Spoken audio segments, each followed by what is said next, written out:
MT Novel Story. Kabanata 1476, Supreme Cultivation Secret Author, Mu Fenglai.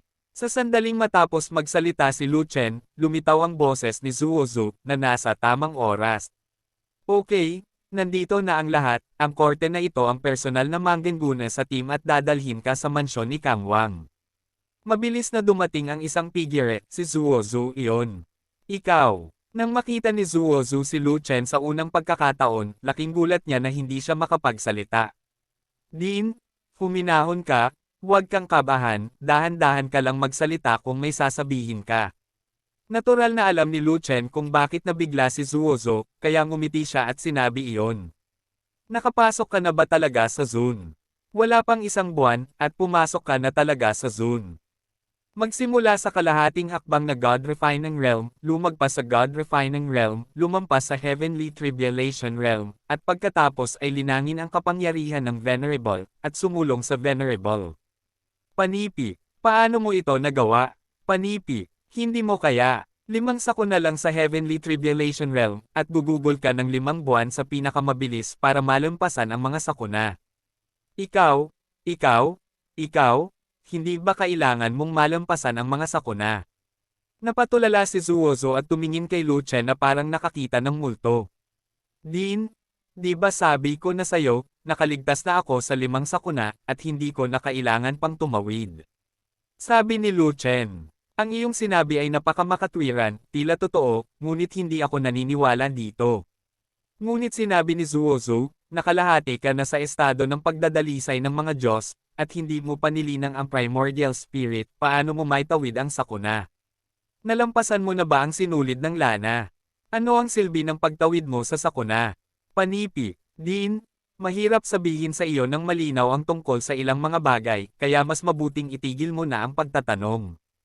Kinawayan ni Lu Chen ang kanyang kamay at sinabing, anyway, alam mo na nakapasok na ako sa zone at nakapasok na sa muto, tama na. Okay, alam kong isa kang magaling na martial artist pero hindi ko alam na napakaganda mo. Walang magawa si Zuo Zhu, ngunit may matinding kagalakan sa kanyang mga mata, at isang pagsabog ng lubos na kaligayahan sa kanyang puso. Maaaring si Lu Chen ang maalamat na walang katulad na henyo, o isang super emperor Sid lang. Oo, hindi ito ordinaryong panla ng emperador, kundi isang transcendent na panla ng emperador. Kung hindi, paano maipapaliwanag na sa loob ng wala pang isang buwan, nalampasan ni Lu Chen ang 3 magkakasunod na magagandang kaharian, at naging isang zone sa pinaka-nakakatakot na paraan. Pagkatapos, pinangunahan ni Zuo Zhu ang mga tao upang umalis at tumakbo patungo sa mansyon ni Kang Wang. Dumating muli sa mansyon ni Haring Kang na siyang lugar kung saan ginanap ang 2 kompetisyon noon. Kaya lang nawala ang mga arena na ginamit para sa mga kompetisyon na iyon, naiwan na lamang ang walang katapusang kapatagan. Sa sandaling ito, maraming puwersa at hindi mabilang na mga kagalang-galang ang nagtipon dito, lahat ay naghihintay na lumitaw si Haring Kang.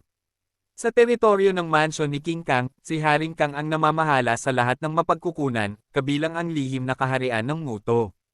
Kung gusto mong pumasok sa Muto, dapat kang dumaan sa kamay ni Haring Kang. Mula sa puntong ito, makikita na si Haring Kang ay isang taong may matinding pagnanais na makontrol. Hoy, nandito rin ang pinuno ng Yanluo sect. Nakita ni Zuo Zhu sa isang sulyap na pinangunahan ni Feng Zhao ang kanyang mga disipulo upang maghanap ng lugar na mapagpahingahan, kaya masigasig niyang binati siya. Gayunpaman, kung ito ay talagang masigasig o hindi, si Zuo Zhu lang ang nakakaalam.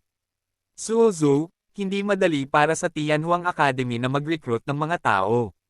Mas mabuti, para sa libu-libong mga disipulo mo na huwag pumunta sa Muto. Maaaring marinig din ni Feng Zhan ang boses ni Zuo Zhu, kaya hindi niya napigil ang maging malamig ang mukha, at sinabing, sa lugar ng takip silim, maraming panganib, kung ang lahat ng iyong mga disipulo ay mamamatay, natatakot ako na hindi mo may lugar para umiyak. Ano ang kinatatakutan mo? Napakakapangyarihan ng lahat ng mga alagad ko. Gaano man kapanganib si Muto, haharapin ito ng aking mga alagad ng mahinahon at hinding-hindi mahuhulog. Nakangiting sinabi ni Zuo Zhu, tulad ng isang panunuya, sa kabilang banda, nagtuturo ka sa mga disipulo, walang malakas na lalaki na nakaupo sa bayan, at mahirap sabihin kung maaari kang ganap na umatras pagkatapos na makapasok sa Muto. Ikaw, Galit na galit si Feng Zhao kay Zuozo. Ang pinakamalakas niyang alagad ay si Hishen. Ngunit si Hishen ay sinira ni Lu Chen, at ang kanyang kinabukasan ay wala ng pag-asa, na naging dahilan upang sayangin niya ang lahat ng kanyang pagsusumikap kay Hishen, at magkakaroon siya ng mga multo kung hindi siya magagalit. Sa sandaling ito, inaatake pa rin siya ni Zuozo ng walang malakas na tao, gusto niyang mapunit si Zuozo. Kung kaya pa niyang talunin si Zuozo. Sa pag-iisip tungkol dito, napakadaldal ni Zuozo na hindi niya kayang talunin, kaya hindi niya pinansin si Zuozo at pinaalis ang koponan ng may tuwid na mukha, mas malayo sa mga tao ng Tianhuang Academy, mas mabuti. Dean, you always hate this thing, Za. May problema ba siya sa'yo? Tanong ni Lu Chen. Oo, marami akong bakasyon sa kanya, ngunit lahat sila ay mga lumang bagay. Ikinaway ni Zuozo ang kanyang kamay, at biglang nagsabi, Lu Chen, pagkatapos mong makapasok sa muto, dapat kang mag-ingat sa mga tao ng Yanluo sect. Bakit? Si Feng Zhao ay isang mapanlinlang na tao. Siya ay may sama ng loob sa akin, at malamang naudyukan niya ang kanyang mga alagad na magplano laban sa iyo sa dapit hapon. Hindi kami natatakot sa Yin, ngunit natatakot kami na hindi sila pupunta sa Yin. Hoy, ang Yanluo sect ay mayroong 100,000 disipulo ng mga kagalang-galang. Kapag nasangkot ka sa muto, kung ito ay ang 100,000 gininto ang kagalang-galang na katawan, kung gayon ay medyo nag-aalala pa rin ako, ngunit sa 100,000 kagalang-galang na mga disipulo, ang proporsyon ng mga gininto ang kagalang-galang na katawan ay hindi gaanong, ano ang kinakatakutan natin. Madali lang para sa iyo na sabihin, kung sabay nilang atakihin, kaya mo bang labanan? Dean, don't worry. Kahit 100,000 golden statues sila, kakayanin pa rin natin, sayang lang ang oras. Lu Chen, alam kong napakalakas ng iyong combat power, ngunit gaano man kalakas ang iyong pag-iisa, imposible para sa isang kaaway na lumaban sa 100,000. Hindi ko sinabi na kaya kong labanan ang 100,000 na tao mag-isa. May legion pa ako. Napakalaki ng kanilang fighting power. You don't need to worry about it. Pagkaraan ng humigit kumulang 6 na oras, ang nakapalibot na kalawakan ay yumanig ng ilang sandali, at isang mahinang kamahalan ng isang tunay na hari ang bumaba mula sa langit, na pumipindot sa lahat. Ang prestihiyo ng tunay na haring ito ay mas pamilyar, ito ay ang pamimilit ni Haring Kang. Ngunit sa pagkakataong ito, ang pamimilit na pinakawalan ni Haring Kang ay hindi malakas, ito ay nagdulot lamang ng kaunting panggigipit sa mga tao, at isang pakiramdam ng takot ang bumangon sa puso ng mga tao, at maraming tao ang agad na sumamba sa langit. Ngunit si Lu Chen ay may maringal na kapangyarihan ng kaluluwa, at ang pamimilit ni Haring Kang ay hindi makakaapekto kay Lu Chen, at wala siyang anumang takot. Ang tunay na hari ng iyong lahi ng tao ay mahilig magpasikat, at siya ay naglalabas ng pamimilit upang ipakita sa bawat pagliko na medyo nakakainis. Hindi na nakayanan ni Linghua, kaya tahimik siyang nagreklamo kay Lu Chen. Hindi natin kailangan si Haring Kang, hindi naman natin siya kilala, kaya nagpapanggap na lang tayo na wala siya. Ngunit sinabi ni Lu Chen, sa hinaharap, maaari din tayong maging mga tunay na hari, at pagkatapos ay hindi na natin kailangang matuto mula sa kanya. Sa hinaharap, kailan ito? Tanong ni Linghua ng ganito. Mas mabilis ka sa akin. Sabi ni Lu Chen ng may katiyakan. Gaano kabilis, tatagal ba ito ng 10 taon? Tanong ulit ni Linghua. Hindi ko rin alam, baka kailangan ko, baka hindi ko kailangan. Pagkatapos magsalita ni Lu Chen, napagtanto niya na ang ibig sabihin ng sinabi niya ay hindi niya ito sinabi.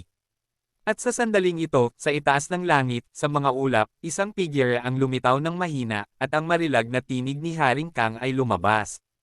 Ngayon, nagbubukas ang muto. Handa na ba ang lahat ng mga kagalang-galang na kailangang pumasok sa muto? Kabanata 1477, Supreme Cultivation Secret Author, Mu Fenglai. Handa na. Nagkaroon ng napakalaking sound wave mula sa eksena na yumanig sa kalangitan. Ang muto ay bukas lamang sa loob ng 10 araw, at ang lahat ng mga kagalang-galang na pumasok ay dapat lumabas sa loob ng 10 araw, kung hindi, ang muto ay sarado, at ang hindi lalabas ay kailangang mamatay sa muto. Matapos magsalita ang figure sa ulap, iwinagayway niya ang kanyang kamay at nagsumite ng isang lihim na pamamaraan upang maalis ang lahat ng mga taong naroroon. Pagkaraan ng ilang sandali, lumitaw ang lahat sa harap ng isang napakalaking taluktok ng bundok, at sa ilalim ng tuktok ng bundok, mayroong isang malaking kuweba na may taas at lapad na daan-daang talampakan. Ang malaking kuweba na iyon ay pasukan ng Muto. Lahat ng mga kagalang-galang ay maaaring pumasok at ang mga hindi pinarangalan ay bawal pumasok kung hindi sila ay mabibigla sa pagbabawal ni Muto. Bumaba ang boses ni Haring Kang mula sa langit at umabot sa pandinig ng lahat. Kaagad, sunod-sunod na kumilos ang mga kagalang-galang ng iba't ibang puwersa, dumiretso sa malaking butas. Gusto ni Lu Chen na pangunahan ang karamihan, ngunit pinigilan siya ni Zuozo. Huwag ka munang pumasok, huli kang pumasok. Pumasok ako sa dulo. Kung may pagkakataon, hindi ba't aagawin ng mga taong nasa harapan? Naguguluhan na tanong ni Lu Chen. Napakadelikado ng Must Earth. Napakaraming multo at hayop. Ang mga unang taong makapasok ay madaling atakihin ng mga multo at hayop.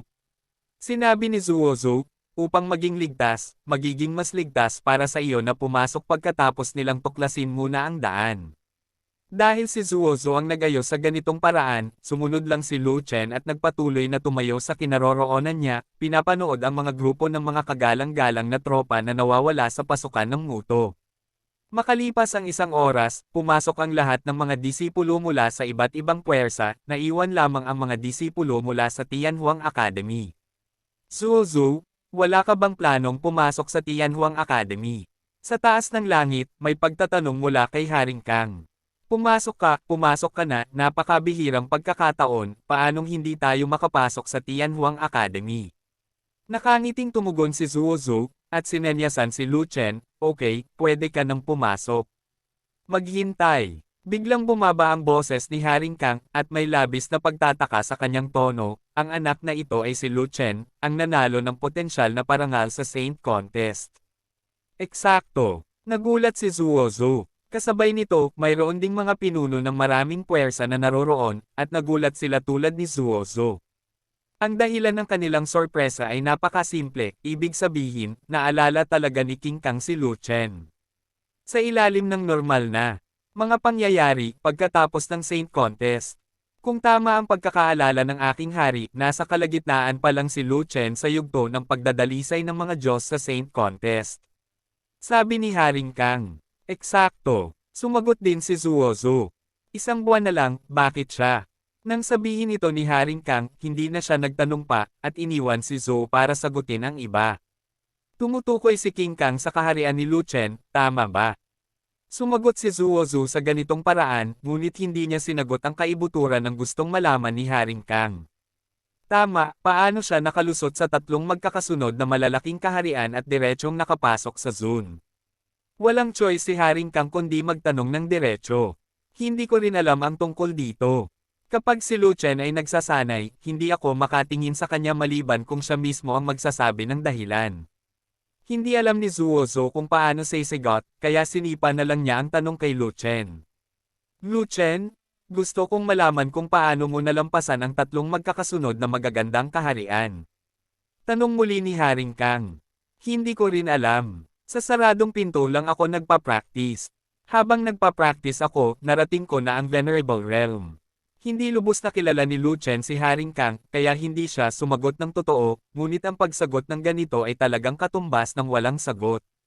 Well, siguro mataas ang talent mo. Huminto si Haring Kang, at saka nagsabi, sige, pumasok ka sa Muto, kung makakatakas ka sa Muto, baka makita ka ng haring ito. Hindi gaanong nagsalita si Lu Chen, at pinamunuan ang panatikong hukbo diretso sa malaking kuweba. Sa sandaling pumasok siya sa kuweba, nagdilim ang mga mata ni Lu Chen, at pagkatapos ay ang kanyang buong katawan ay tila na teleport sa kung saan, na parang pumasok siya sa teleportation array. Maya-maya, biglang nagningning ang kanyang mga mata, at nakita niya ang isang malawak na lupain. Ibang-iba ang lugar na ito sa Yuanwo Continent. Ang lupain dito ay itim, mausok, at walang katapusan, na parang walang gilid. Lumitaw ang takip silim sa kanluran, at ang lilang pulang takip silim ay nagniningning sa nasusunog na lupa, mukhang kakaiba. Sa dulong kanluran, may mga gumugulong na kabundukan na nagbabadya, ngunit sinasalamin nito ang takip silim. Hindi ko alam kung anong meron. At ang mga batch ng mga kagalang-galang na hukbo na nauna ay umalis na. Sa nasusunog na lupa, may mga bakas ng labanan sa lahat ng dako, mga mantsa ng dugo sa lahat ng dako, at 10,000 mga bangkay. Sa mga bangkay na iyon, karamihan sa mga ito ay pag-aari ng mga multo at hayop, at mayroon ding mga patay na kagalang-galang na tao. Tama talaga ang Dean. Sa entrance, may mga multo at halimaw na umaatake. Yung mga taong yun dati, nagbukas ng daan para sa atin. Bumantong hininga si Lucien, tiningnan ang mga bangkay ng Ghost Beast, at nalaman na lahat sila ay mga 10th Order Ghost Beast. Ang mga Ghost Beast ay iba sa ibang uri ng mga hayop. Maliban sa Beast Peel, ang mga Ghost Beast ay may masasamang bangkay at walang silbi. Naghanap si Lucien at wala siyang nakitang halaga, kaya pinalayo niya ang karamihan sa pasukan at dumiretso sa malaking bulubundukin sa kanluran. May flight ban si Muto, kaya naglalakad lang siya, wala nang ibang paraan. Makalipas ang ilang oras, ang lahat ay dumating sa malaking bulubundukin, napagtanto lamang na ang malaking bulubundukin ay hindi maisip na malaki. Ang malaking hanay ng bundok na ito ay binubuo ng hindi mabilang na matataas na bundok at mga tagaytay, na walang katapusang kahabaan sa hindi kilalang bilang na daan-daang milyong milya. Gayunpaman, sa napakalaking bulubundukin, ito ay madilim at kalagim-lagim, puno ng hininga ng mga multo at hayop. Kaya lang, iyon ang mga aura ng mga 10th Order na multo at hayop na walang impluensya kay Lucien. Matapos makapasok sa malaking bulubundukin, natuklasan ni Lucien na mayroong hindi mabilang na mga bihirang kayamanan sa bundok, karamihan sa mga ito ay bihirang mga halamang gamot. Kung hindi dahil sa paghahanap ng lupa ng banal na laman, tiyak na naghuhukay si Lucien ng mga halamang gamot sa lahat ng dako. Saan lalabas ang lupain ng mga Diyos at laman na binanggit ni Dean Zuo? Tanong ni Lingua habang naglalakad. Hindi ko rin alam, kasi tuwing bumukas ang Twilight Earth, magbabago ang terrain. Gayunpaman, sinabi sa akin ng dekano na ang lupa ng banal na laman ay nagmula sa lupa ng kamatayan, at kung saan mayroong lupa ng kamatayan, dapat mayroong lupa ng banal na laman. Sinabi ni Lucien, sinasabi na ang Yin God ay inilibing sa lupa ng kamatayan, at pagkatapos ay ginawa ang lupa ng mga Diyos at laman. Ano ang patay na lupa? Hindi maintindihan ni Lingua. Patay na lupa, walang tumutubo, at lahat ng halaman ay namamatay, ito ang pinakamalinis na patay na lupa. Saglit na nag-isip si Lucien, at pagkatapos ay sabi na ang patay na lupa ay nagmula sa underworld, hindi ko alam kung ito ay totoo. At sa sandaling ito, ang boses ni Xiao Chen ay nagmula sa isang ghost weapon na nakasabit sa baywang ni Ocean. Boss, ang patay na lupa ay nagmula nga sa pinakamalalim na bahagi ng underworld, ngunit nangyari iyon daan-daang milyong taon na ang nakalilipas, at ngayon ay wala ng patay na lupa sa underworld. Kabanata 1478, Supreme Cultivation Secret Author, Mu Fenglai. Nang marinig ang boses ni Xiao Chen, hindi napigilan ni Lucien na lumiwanag ang kanyang mga mata, at mabilis niyang sinabi, halos nakalimutan ko na ang Muto, isang lihim na lugar, ay orihinal na kabilang sa Ghost Clan at Underworld Clan, kaya ito ay angkop para sa dalawang babae, mga multo. Ocean, hayaan mong lumabas sina Xiao Chen at Xiao Dai, ang ghost place na ito ay puno ng kalituhan, baka makatulong sila. Pagkatapos magsalita ni Lucien, kinuha ni Aisan ang ghost weapon at inanyayahan ang dalawang babaeng multo na lumabas. Nakilala ni Xiao Chen ang amo. Nakilala na ni Xiao Dai ang amo. Matapos lumitaw ang dalawang babaeng multo, agad silang nagpaabot ng blessings kay Lucien. Ghost Clan. Kumunat ang noo ni Lingua na nagpapakita ng pag-aalinlangan, hindi ba't ang lahing multo ang kalaban ng sangkatauhan? Paano mo? Mahabang kwento, at dahan-dahan ko itong ipapaliwanag sa iyo sa hinaharap. Iminuwestre ni Lucien si Lingua, at pagkatapos ay sinabi sa dalawang babaeng multo, ito si Muto. Ito ay talagang isang espesyal na lihim na lugar. Ito ay puno ng mga nakakatakot na bagay.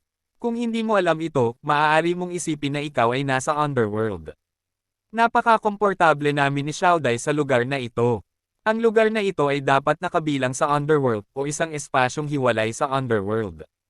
Tumingin si Xiao Chen sa paligid at tuwang-tuwang sinabi, okay, sabihin mo sa akin ang tungkol sa patay na lupa, kailangan kong hanapin ang patay na lupa.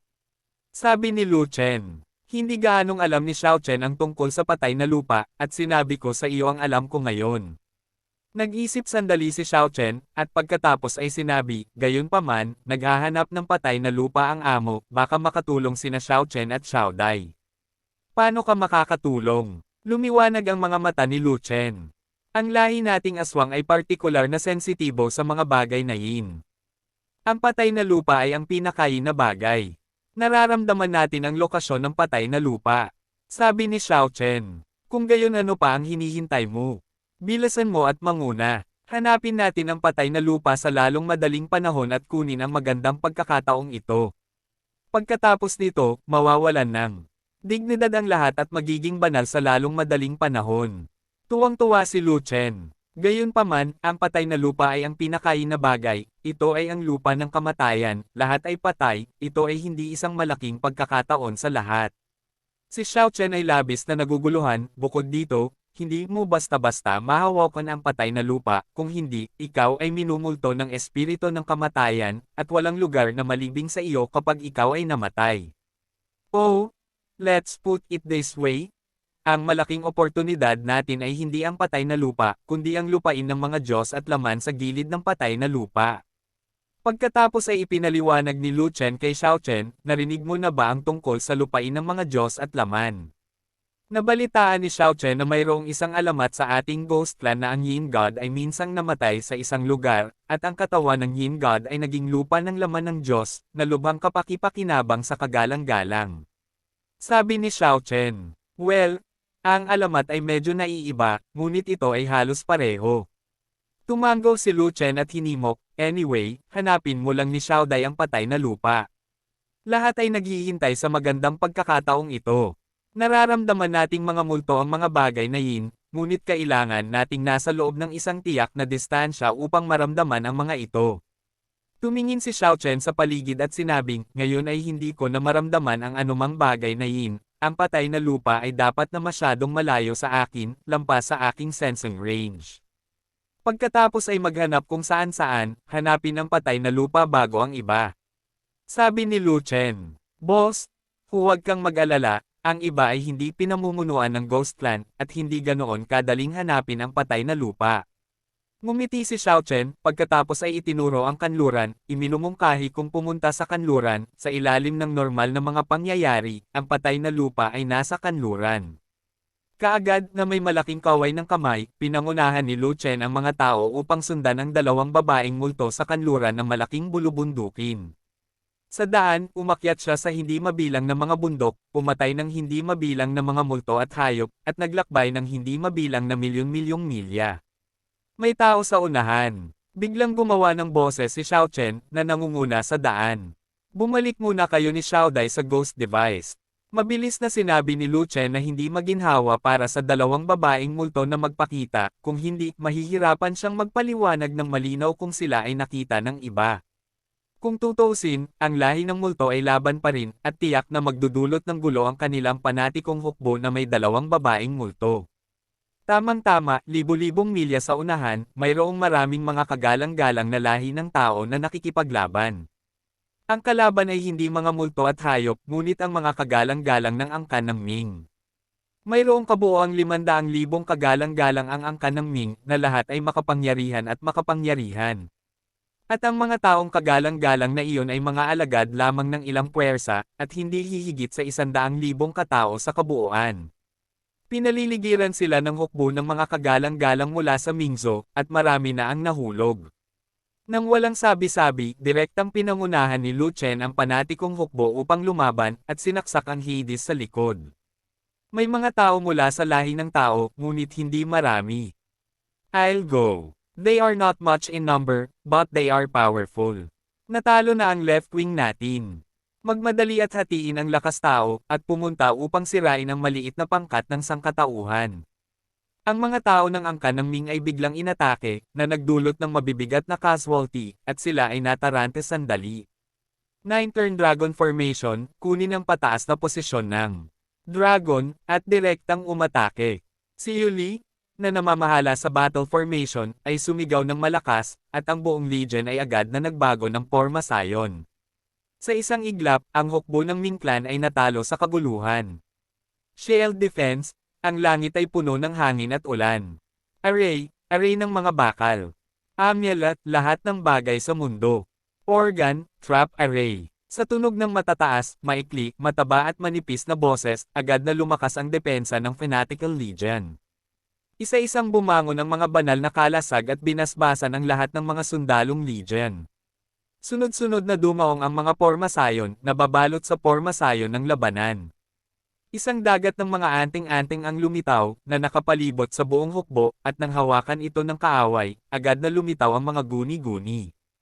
Mahigpit na pinoprotektahan ng ubiquitous organ traps ang core area ng battle formation. Hanggat ang kalaban ay sumugod sa pagbuo ng labanan, sila ay matatamaan kaagad ng mga bitag. Sa sandaling iyon, umaasa sa lahat ng uri ng malalakas na depensa, ang buong panatikong hukbo ay sumugod sa hukbong nadir, nagrampo at hindi magagapi. At ang nangunguna sa kaso ay walang iba kundi si Shangguanjin. Si Fei Long ang gumagarantiya sa katapatan ni Shangguan.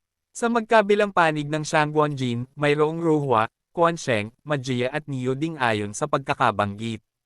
Sina Wanyan at Cainiao ay kabilang sa mga espesyal na pangangatawan at nagtataglay ng malakas na kasanayan sa pagpatay ng grupo.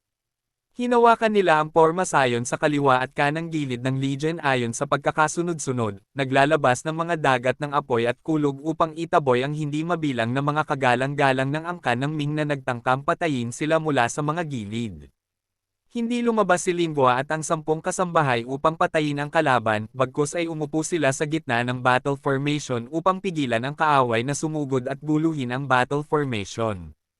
Sa ganoong kalakas na pagsasaayos, walang matatalo, itinuro ang silangan upang labanan ang silangan, itinuro ang kanluran upang labanan ang kanluran, na naging sanhi ng pagbagsak ng hukbo ng angkan ng Ming nang hindi mabilang. Bagamat maraming tao sa hukbo ng Ming, lahat sila ay nasa antas ng mga kagalang-galang. Paano sila magiging mga kalaban ng panatikong hukbo? Ang kapangyarihang panlaban ng Fanatical Legion ay isa na ng ahas na lumaban sa isang pantas ng lakas, at ito ay ganap na nagtutulak sa lahat ng paraan upang labanan ang isang kaaway sa antas ng isang kagalang-galang lamang. At umalis na si Lu Chen sa hukbo upang lumaban ng nakapag-iisa. Sa lakas ng pakikipaglaban ni Lu Chen, hindi siya dapat manatili sa hukbo, kung hindi, ito ay sayang. Pumasok si Lu Chen sa hukbo ng angkan ng Ming mag-isa, hawak ang isang banal na espada sa kanyang kamay, napapalibutan ng 5 dragon, at may 5 dragon totem sa kanyang mga mata, tulad ng isang Diyos ng dragon na bumababa sa mundo, na may napakalaking momentum, hindi pinapansin ang mga karaniwang tao. Galaxy. Galit na sigaw ni Lu Chen, ibinato ang banal na espada sa kanyang kamay, at winalis ito. Kabanata 1479. Supreme Cultivation Secret Author, Mu Fenglai.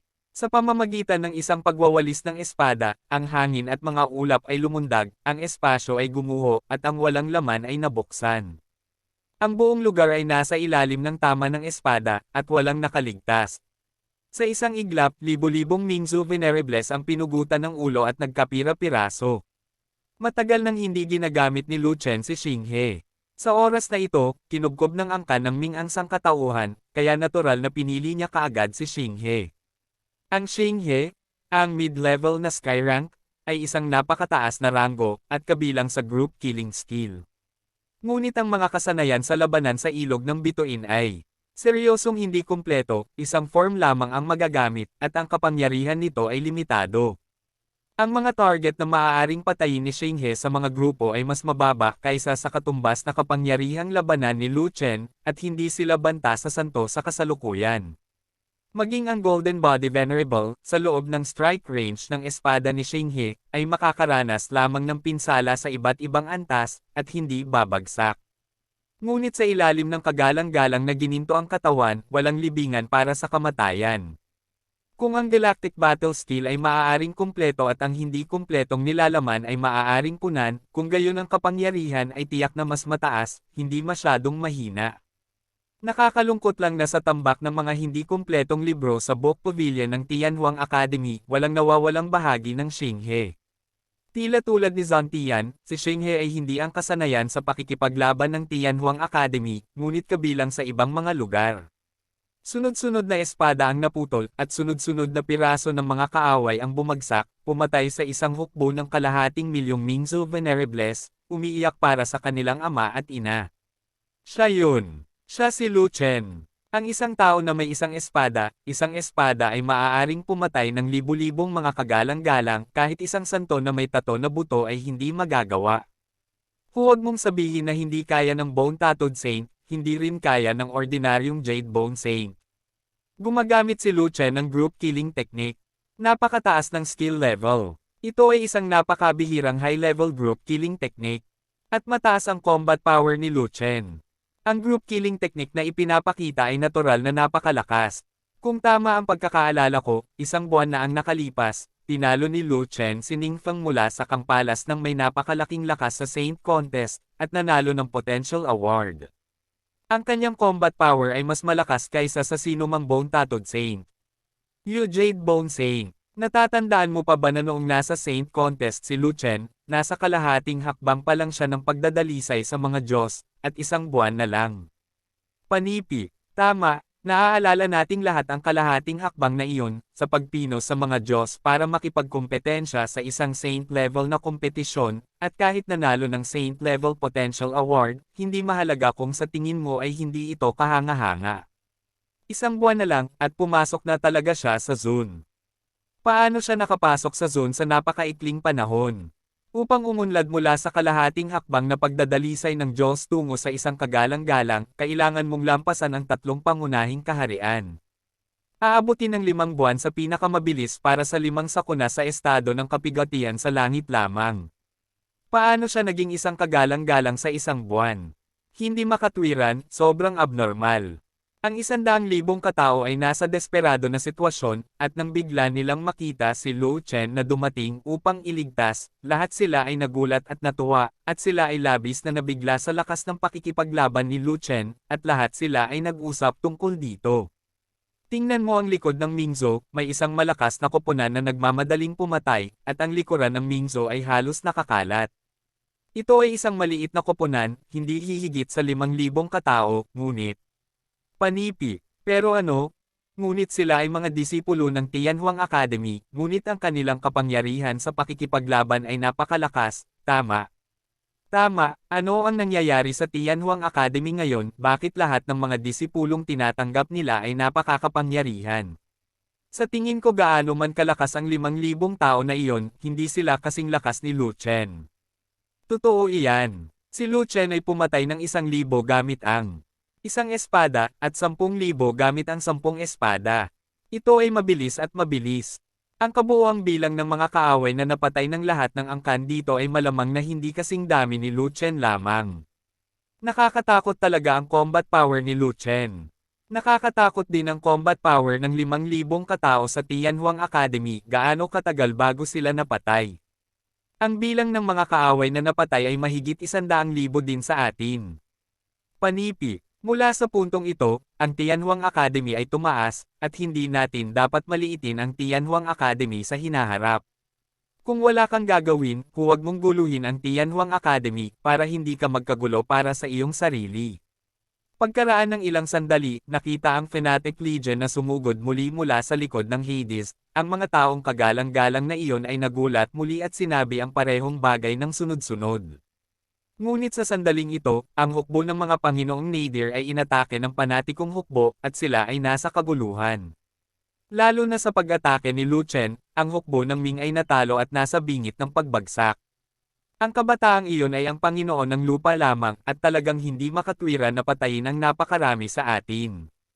May group killing skills ang kabataang iyon, dapat natin siyang pigilan. Masyadong nananakot ang kabataang tao, patayin mo muna.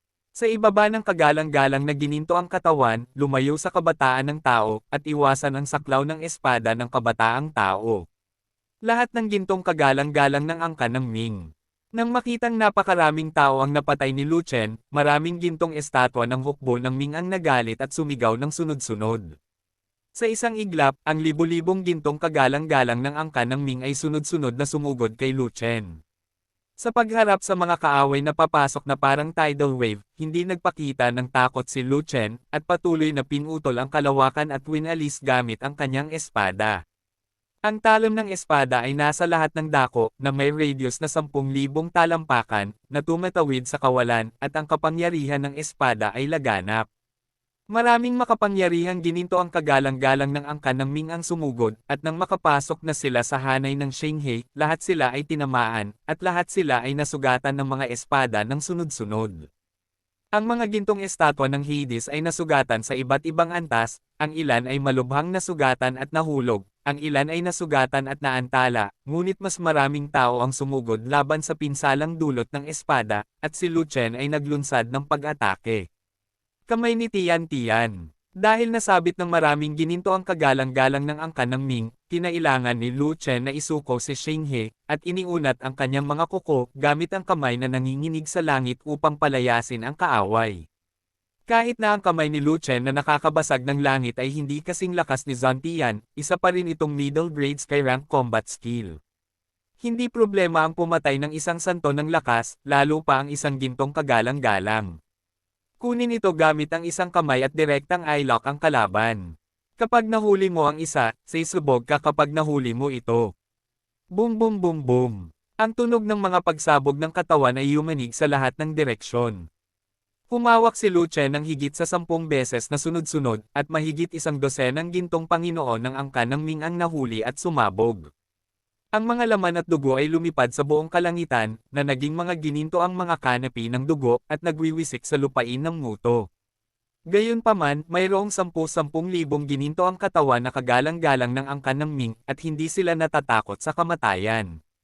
Ang pagpatay ng higit sa 12 tao sa isang paraan lamang ay hindi mayayanig ang hukbo ng mga ginintoang kagalang-galang na katawan ng angkan ng Ming. Sinubukan ng hindi mabilang na mga gininto ang kagalang-galang ng angkan ng Ming ang kanilang makakaya upang puwersahang salakayin si Lu Chen sa kabila ng panganib na masabugan. Hindi bababa sa 100 pag-atake ang bumagsak sa depensa ni Lu Chen, at lahat sila ay tumama kay Lu Chen. Kung isang buwan na ang nakararaan, noong nasa kalahating hakbang pa si Lu Chen sa paglinang sa mga Diyos, nataman siya ng buong kapangyarihan ng daan-daang gintong kagalang-galang, kahit na hindi siya pasabugan sa lugar, malamang na siya ay namamatay. Ngunit ngayon, nakapasok na si Lu Chen sa zone, at ang lakas ng kanyang pisikal na katawan ay sumailalim sa isang qualitative na pagbabago, at ang antas ng paniniil ay hindi maisip. Bilang karagdagan, si Lu Chen ay nakasuot din ng isang pares ng Holy Weapon level armor, na may mataas na defensive power, pangalawa lamang sa Shield Repairer na iyon na Fat Dragon. Ngunit sa sandaling iyon, ang banal na baluti ni Lu Chen ay sumabog pa rin, ngunit ang kanyang katawan ay hindi sumabog, nagdusa lamang ng ilang panloob na pinsala. Kabanata 1480, Supreme Cultivation Secret Author, Mu Fenglai. Kinubkob ng 10,000 gintong kagalang-galang, kahit isang banal na pantas ay mamamatay. Higit pa rito, ang Venerable Earth lang ang mayroon kay Lu Chen, kahit na may kapangyarihan siyang pumatay sa mga santo, wala itong silbi, at palaging masyadong mababa ang antas ng kanyang cultivation. Maliban kung maperpekto mo ang iyong mga kasanayan sa pakikipaglaban sa Galactic, maaari kang pumatay sa isang strike. Sa sandaling iyon, si Lu Chen ay nasa isang ganap na dahado at kailangang tumakbo, kung hindi, siya ay masabugan ng maaga o huli. Sa sandaling bumukas ang Yuguangbo at umikot ang kanyang mga paa, si Lu Chen ay nagmamadaling lumabas sa kulungan ng kalaban na may sprint na parang kidlat. Gayunpaman, ang mga gininto ang kagalang-galang ng angkan ng Ming ay handang palayain si Lu Chen, at agad siyang hinabol at hinarang, at nangakong hindi susuko hanggang sa mapatay nila si Lu Chen. Ang ikalawang kalahati ng Imperial Light Step ay nawawala, at ang nawawalang bahagi ay natagpuan sa Tianhuang Academy. Kumpleto na ang mid-level heaven rank ang light step, at ang bilis kung saan ito magagamit ay magiging mas mabilis pa. Kung basta-basta itong ginagamit ni Lu Chen, ang mga Golden Body Venerable na iyon ay magiging malayo sa likod, at hindi na sila makakahabol. Si Lu Chen ay hindi tumakas, ngunit kinuha ang libo-libong mga kaaway sa paligid, naghahanda upang sirain sila. Lumabas ka, Great Flood Dragon. Inabot ni Lu Chen ang Chaos Orb, kinuha ang Qinglin Jiao, at kinaladkad ito palabas. Mayroong malaking supply ng pang-11 order na Monster Pill, ang Lingquan Pool ay pinalawak din, at ang Spirit Spring Water ay tumaas, na nagpapahintulot sa malaking dragon na tumaas ang bilis ng ebolusyon. Ang pang-11 antas na malaking Jiao ay may katamtamang antas ng ebolusyon, at ito ay isang santo na may buto. Ang Green Scaled Flood Dragon ay isang trump card sa kanyang kamay. Hanggat nagmamadaling lumabas ang malaking dragon, kahit na hindi nito kayang pumatay ng 10,000 makapangyarihang mga kaaway, maaari rin itong iwaksi ang hukbo ng mga gininto ang kagalang-galang ng angkan ng Ming. Ngunit narito ang problema, gaano man siya mag-procrastinate, hindi niya maidrag si Dajao palabas ng Chaos Orb. Hoy! Hoy! Hilahin mo ang lana? Ang lugar na ito ay pinaghihigpitan ng pagtatanim, hindi ako makalabas, okay. Nainis si Qinglin Zhao sa pagkalagkad, at agad na sumigaw ng malakas. I'll go. Akala ko ang pasukan ng Muto ay restricted by cultivation, pero hindi ko nalaman na meron pa pala. The secret realm is too strict. Saglit na natigilan. Si Lu Chen, at hindi napigil ang magpakita ng pagkapahiya, kung hindi ka makakalabas, paano ko lalabanan ang mga Ming? Kung mayroong higit sa 100 gintong kagalang-galang, madaling gawin, maglaan ng ilang oras, hatiin at lipulin ang mga ito. Ngunit ang 10,000 gininto ang mga kagalang-galang na katawan ay sumugod, nang walang tulong ng malaking dragon, siya ay mapapatalo pa rin ng umutot. I can't fight. I can't kill 10 of thousands of golden venerables together. Kapag ako ay lumabas, ako ay mabubugbog. Umiling si Dajao, at nagbigay ng mungkahi, ang pinakamagandang paraan ay ang umiwas sa mga tao at tumakas, at walang makakahabol sa iyong bilis. Sige, kung hindi mo aalagaan ang hukbong ito ng Hades, ang lahat ng mga kagalang-galang na tao dito ay matatapos, at ang aking hukbo ay hindi makaka-atres ng hindi nasaktan. Saway ni Lu Chen. Kung hindi ka tatakbo, ang pag-ikot lang ng ganito ay hindi option. Sinabi ni Dajao, masyadong maraming kaaway. Kapag nakita nilang hindi ka lalaban, hati-hati sila sa dalawang grupo sa madaling panahon. Pipigilan ka ng isa, at sasalakayin ng isa ang iyong hukbo. Sa oras na iyon, ang iyong hindi pa rin makaka-atres ang hukbo. Habang nagsasalita siya, 10,000 mga kaaway ang nagsimulang hatiin ang kanilang mga puwersa, naiwan lamang ang ilang libong tao upang magpatuloy sa paghabol kay Lu Chen, at ang iba ay tumalikod. Ang uwak mong bibig, ano ang sasabihin mo? Kung hatiin ng kalaban ang kanyang mga puwersa, ito ay magiging magulo. Hindi mapigilan ni Lu Chen na sumimangot, medyo walang magawa. Dahil nakit niya ang lahat ng gininto ang kagalang-galang ng Ming Clan, ang labanan doon ay tumagilid patungo sa sangkatauhan. Maging ito ay ang panatikong hukbo o ang grupo ng mga taong kagalang-galang, lahat sila ay tinalo ang hukbo ng mga kagalang-galang ng angkan ng Ming na walang mga gintong kagalang-galang sa kanilang pagbuo. Kung ang karamihan sa mga gininto ang kagalang-galang ng angkan ng Ming ay pinahihintulutang bumalik, ang sitwasyon ng labanan ay hindi magiging madali. Kung tutuusin, napakaraming golden venerables ng Ming Clan. It's none of my business. Kahit hindi ko sabihin, hindi ba hahatiin ng kalaban ang tropa nila? Napakunot ng noo si Dajao at sinabing, mas mabuting mag-isip ka ng paraan para akitin ang lahat ng mga kalaban, kung hindi, hindi magiging ganoon kadaling labanan ang iyong hukbo. Paano maakit? Tanong ni Lu Chen. Kung ano ang nasa iyong mga kamay ay ang paborito ng angkan ng Ming, o ang kayamanan ng angkan ng Ming, kung gayon ito ay posible. Sabi ni Dajao, ang kayamanan ng Hades. Nag-isip sandali si Lu Chen, at biglang tumingin sa sulok ng Chaos Orb, kung saan nakatanim ang isang lahon tree. Paalis na soul tree. Lumiwanag ang mga mata ni Lu Chen. Bagamat nakuha ang bagay na ito sa Underworld, sinasabing ang bagay na ito ay ang kayamanan ng Ming Clan. Sa simula, si Ming Li, ang henyo ng angkan ng Ming, ay pumuslit sa Underworld, para lang maibalik ang puno ng lahon sa kuweba. Nakakalungkot na hindi matalo ni Ming Li si Lu Chen, kaya kinailangan niyang umalis na may galit. Pagkatapos, tingnan natin kung gaano kalaki ang pag-absorb ng lahon tree sa mga taong Underworld. Sa sandaling lumabas ang puno ng lahon, ang aura ng mga patay na kaluluwa ay agad na nakakuha ng atensyon ng lahat ng mga Ming. Paalis na soul tree. Talagang nasa kanya ang kayamanan ng ating Hades. Ang soul living tree sa Nether Cave ay extinct na, paano magkakaroon ng human race? Makinig, lahat ng Hades, anuman ang halaga, kailangan nating kunin ang soul living tree. Sa sandaling iyon, namumula ang mga mata ng lahat ng mga taga-Mingzhou, at lahat sila ay nabaliw, sunod-sunod na sumisigaw.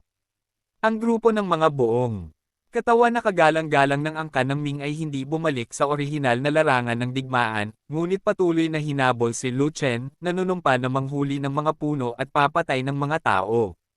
Oo naman, Ang Soul Living Tree ay kinuha, at ang epekto ay napakahusay.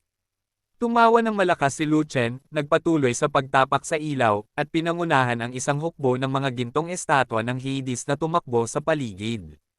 Sa kabilang panig ng larangan ng digmaan, nang walang gininto ang kagalang-galang, daan-daang libong kagalang-galang na Hades ang binugbog ng sangkatauhan at nagdusa ng matinding pagkatalo. Gayunpaman, ang daan-daang libong Mingzu Venerables ay hindi nagpatinag, at nagpatuloy sa pakikipaglaban sa sangkatauhan. Tutulungan ng haring ito si Lu Chen. Nang makita na ang sitwasyon ng labanan dito ay naging matatag, kinuha ni Lingua ang mahabang letigo, nagmamadaling lumabas mula sa battle formation ng Fanatical Legion, at dumiretso sa gilid ni Lu Chen. Reyna, hindi na siya napigilan ng 10 katulong kaya dali-dali siyang hinabol. Tutulungan ko rin si Lu Chen. Nakita ni Xianghua na nagmadaling lumabas si Lingua at ang 10 kasambahay, humiwalay din sila sa hukbo at sumugod kay Lu Chen. Slender Tiger, Gao Hai, at Short Mountain, tayo din. Sumigaw din si Fei Long, at agad na kinutya ni Shuho, mataba na bata, hindi ka na ba natatakot? May 10,000 gintong estatwa doon, napakadelikado. Panipi, ito ay 10,000 gintong estatwa, hindi 10,000 santo, napakatanga ko. Binigyan ni Fat Dragon si Shuho ng puting tingin, at sinabi iyon. Huwag kayong mag-away, lumabas kayong dalawa at tulungan ninyo ang amo, kung hindi, hahabulin at tatakas ang amo, at hindi na siya magkakaroon ng pagkakataong lumaban. Galit na sabi ni Gao Hai. Pagkatapos, ang matatangkad at maiikling matabang dragon ay hindi na nagsalita pa, at sabay-sabay silang sumugod palabas. Chen Sheng, ikaw at si Niu Ding sa vest ay nakaupo sa hukbo, ang rookie at si Wan Yan ay pupunta kasama ang aking ina. Ikinaway ni Ruho ang sledgehammer sa kanyang kamay, nag-iwan ng salita, at inakay ang rookie at si Wan Yan palayo. Ang tinidor ko, ako na naman, bakit lagi mo akong pinapaupo sa Legion? Nang makitang sunod-sunod na umalis ang magkapatid na iyon, labis na hindi nasisiyahan si Quan Sheng, hindi ba ito ang gininto ang katawan na kagalang-galang? Hindi tulad ng hindi pa ako nabubugbog noon, at hindi ko nakikitang pinapatay ako ng gininto ang katawan na kagalang-galang. Panipi,